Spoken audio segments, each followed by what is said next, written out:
Oke, selamat malam semuanya. Selamat malam Bu Wasila. Eh, Perkenalkan, saya Wahyu. Di sini kami akan menjelaskan tentang proposal kegiatan mahasiswa yang telah kami buat dengan judul Pemberdayaan Masyarakat di Bantaran Sungai Ciwalengke mengenai kebersihan dan kelestarian sungai. Lanjut, berikut adalah anggota kelompok kami. Ada Azal, Abrar, Miza, Oscar, dan juga Aya. Lanjut. Oke, kita mulai dari bab 1 terkait dengan pendahuluan. Yang pertama, kita akan membahas tentang latar belakang.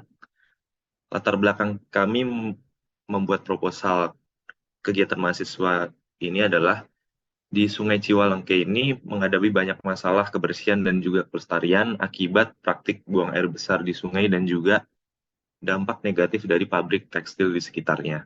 Proposal ini bertujuan untuk memberdayakan masyarakat di sekitarnya melalui seminar, workshop, dan juga partisipasi aktif dalam bentuk kerja bakti dalam menjaga kebersihan sungai serta mengelola lingkungan secara berkelanjutan.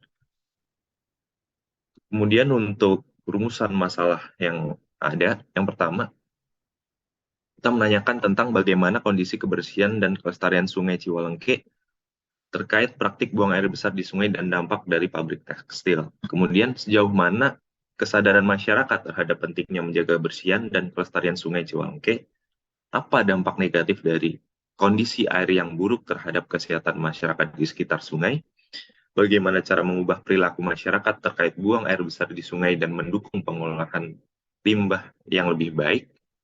Dan yang terakhir, bagaimana peran mahasiswa dalam pemberdayaan masyarakat dan upaya menjaga kebersihan serta kelestarian Sungai Ciwangke. Lanjut. Nah, tujuan kami adalah yang pertama, meningkatkan kesadaran dan partisipasi masyarakat dalam menjaga kebersihan dan kelestarian Sungai Ciwangke. Yang kedua, mengubah perilaku masyarakat terkait pengelolaan limbah dan mengurangi praktik buang air besar di sungai. Yang ketiga, meminimalkan dampak negatif pabrik tekstil terhadap kualitas air Sungai Ciwalengke. Dan yang terakhir, membangun kemitraan lintas sektor untuk pembersihan sungai secara rutin dan pengelolaan lingkungan yang berkelanjutan. Lanjut. Nah, apa output yang kami harapkan dari kegiatan ini? Yang pertama, peningkatan kesadaran masyarakat tentang pentingnya menjaga kebersihan dan kelestarian Sungai Ciwalengke. Yang kedua, perubahan perilaku masyarakat dalam mengelola limbah dan menghindari praktik buang air besar di sungai. Berkurangnya dampak negatif pabrik tekstil terhadap kualitas air Sungai Ciwalengke. Dan yang terakhir adalah partisipasi aktif masyarakat dalam pembersihan sungai secara rutin dan pengelolaan lingkungan yang berkelanjutan. Lanjut. Selanjutnya bab 2 yaitu gambaran umum pelaksanaan. Lanjut. Jadi saya akan menjelaskan tentang letak geografis di mana kita akan melakukan pelaksanaan. Jadi kegiatan ini bakal dilaksanakan di Kampung Ciwangke, Kecamatan Majalaya, Kabupaten Bandung, Jawa Barat. Kecamatannya sendiri terletak di sebelah tenggara Cikuan, Bandung. Kampung ini terletak berdampingan dengan Sungai Ciwangke yang merupakan anak sungai yang mengalir ke Sungai Citarum. Berdasarkan kelurahannya, Kampung Ciwangke terletak di sebelah tenggara Cikuan, Bandung. Selanjutnya.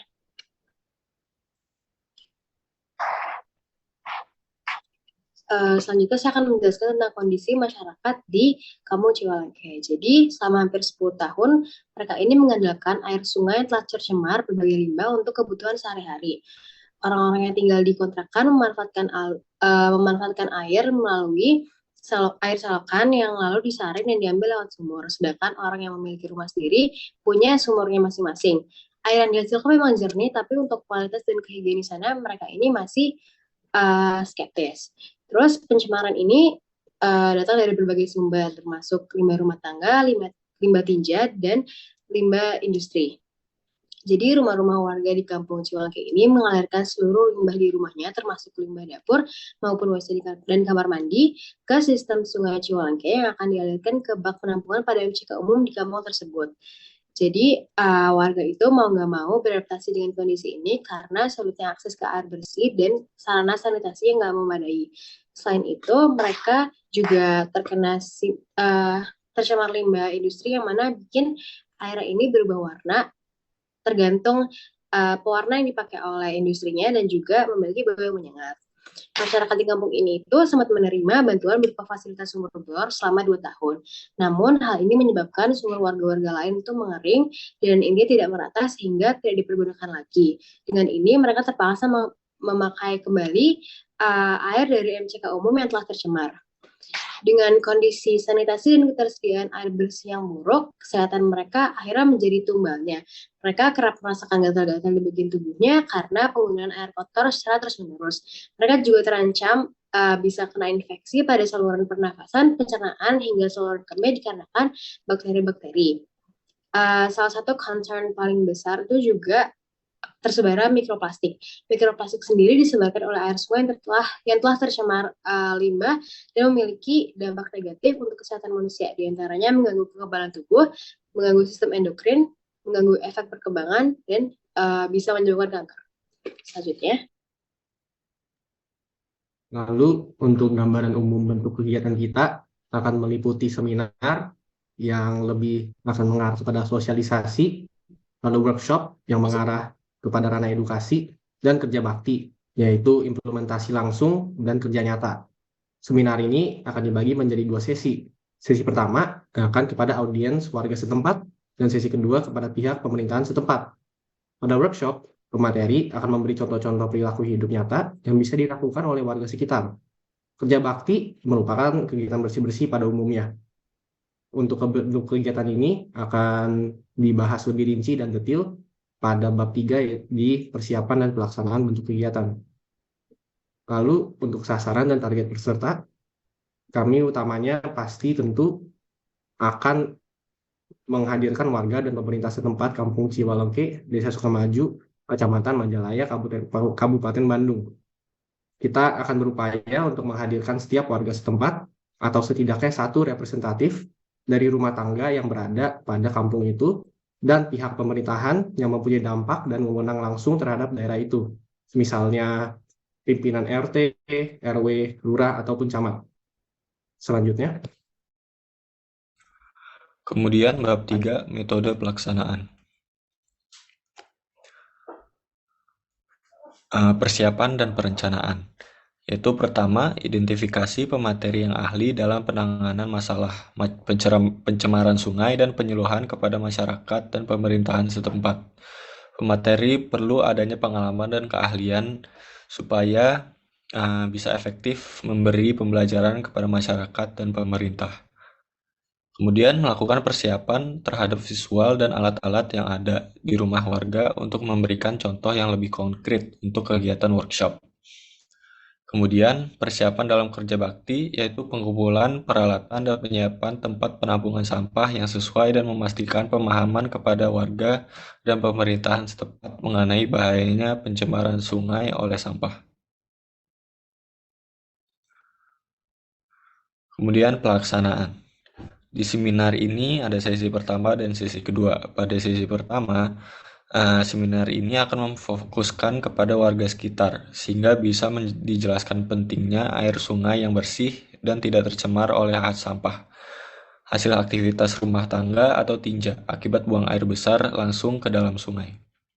Kemudian sesi kedua, seminar fokusnya adalah memberikan pemahaman kepada pihak pemerintahan daerah tentang urgensi penyuluhan kebersihan sungai, yang tidak hanya berdampak pada keberlangsungan hidup warga, tetapi juga kebaikan alam sekitar. Lanjut. Kemudian ada workshop. Pemateri akan memperlihatkan contoh-contoh nyata tentang perilaku hidup yang dapat dilakukan oleh warga sekitar untuk mengurangi pembuangan limbah ke dalam sungai.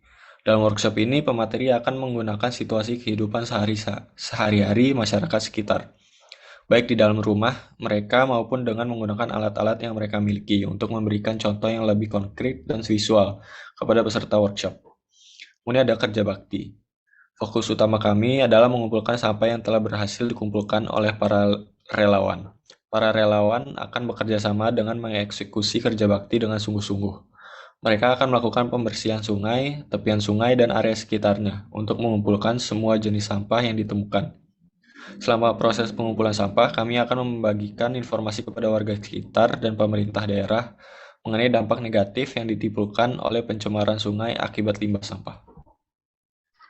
Nah, selanjutnya ada alur metode pelaksanaan. Untuk yang pertama itu seminar. Pada sesi pertama, fokus pada peserta seminar yang merupakan warga sekitar. Pemateri akan menjelaskan pentingnya air sungai yang bersih, dampak negatif pencemaran sungai, dan memberikan contoh praktik yang bisa dilakukan untuk mengurangi pencemaran sungai. Diskusi juga dilakukan untuk berbagi pengalaman dan mencari solusi bersama. Lalu sesi kedua fokus kepada pemerintah daerah. Pemateri akan menyampaikan rekomendasi, kebijakan, dan metode penyuluhan untuk mencegah dan mengatasi pencemaran sungai.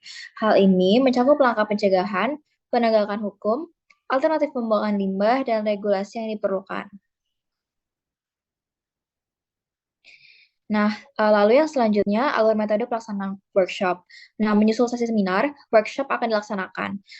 Pemateri akan memberikan contoh nyata tentang perilaku hidup yang ramah lingkungan, baik di dalam rumah maupun dengan menggunakan alat-alat yang ada. Contoh-contoh tersebut meliputi pengumpulan sampah rumah tangga dan pengolahan sampah organik menjadi pupuk. Peserta diajak untuk berpartisipasi aktif dalam kegiatan dan berinteraksi dengan pemateri dan peserta lainnya. Lalu yang ketiga ada kerja bakti. Kegiatan kerja bakti ini melibatkan para relawan untuk membersihkan sungai, tepian sungai, dan area di sekitarnya. Tujuan utamanya adalah untuk mengumpulkan sampah yang telah berhasil dikumpulkan oleh para relawan. Selama proses pengumpulan sampah, informasi tentang dampak negatif pencemaran sungai akan diberikan kepada warga sekitar dan pemerintah daerah. Selain itu, momen kerja bakti ini juga digunakan sebagai kesempatan untuk memberikan pemahaman kepada masyarakat sekitar tentang pentingnya menjaga kebersihan sungai dan lingkungan. Sosialisasi dan penyuluhan akan dilakukan dengan menyampaikan informasi tentang cara mengurangi pembuangan sampah ke sungai, pentingnya daur ulang, dan dampak positif dari menjaga kebersihan sungai terhadap kualitas air dan lingkungan secara keseluruhan.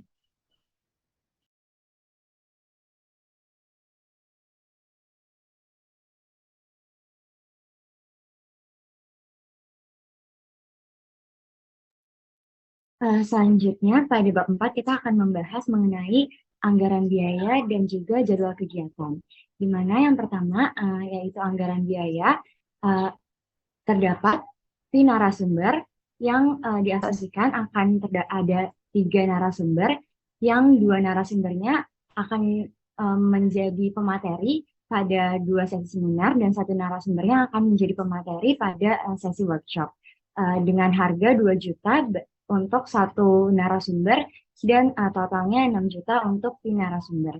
Selanjutnya ada fee transport dengan asumsi bahwa kita akan melakukan perjalanan ke kota tersebut selama 10 kali dengan harga dalam 1 kali transport itu 50.000 sehingga total fee untuk transport sebesar 500.000. Selanjutnya ada fee konsumsi dengan asumsi kita membeli 36 paket makanan, yaitu sebanyak 6 hari perjalanan. Kita menggunakan anggaran ini untuk makan dengan total anggaran untuk fee konsumsi sebesar 720.000. Selanjutnya fee tempat tinggal apabila kita menginap, diasumsikan kita menginap dalam waktu 3 hari dengan harga penginapan 800.000 dalam 1 malam, sehingga total fee untuk tempat tinggal apabila kita menginap sebesar 2.400.000. Selanjutnya untuk penggunaan alat pembersih dengan asumsi sebanyak 25 dengan harga 30.000 yang diperinci yaitu berupa sapu, trash bag, sarung tangan, dan masker dengan total anggaran untuk alat pembersih sebesar 750.000. Selanjutnya sewa perlengkapan audiovisual yang akan digunakan pada saat sesi seminar dan juga sesi workshop dengan jumlah sebanyak 10 dalam bentuk dengan harga 50.000 dalam bentuk sewa mic, sehingga total anggaran untuk sewa perlengkapan audiovisual sebesar 500.000, dan yang terakhir brosur serta materi pendukung dengan total 30 dan harga 3.000 yang kita gunakan untuk penyuluhan mengenai kebersihan dengan total harga anggaran untuk brosur dan materi pendukung sebesar Rp90.000, sehingga total anggaran biaya yang kita perlukan untuk melakukan rangkaian kegiatan ini sebesar Rp10.960.000. Selanjutnya untuk jadwal kegiatan, yang pertama ada penyusunan proposal yang kita lakukan pada minggu pertama dan minggu kedua Juni. Lalu yang kedua ada tahap persiapan yang kita lakukan pada minggu kedua dan minggu ketiga Juni.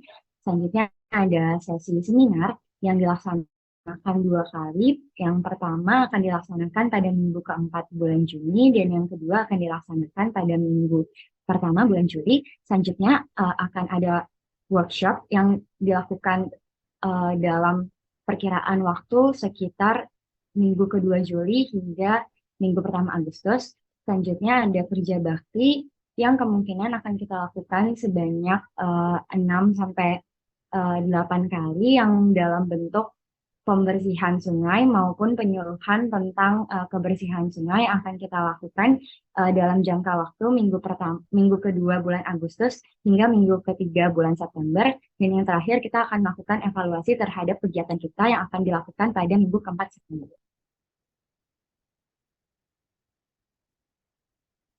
Sekian pemaparan kami mengenai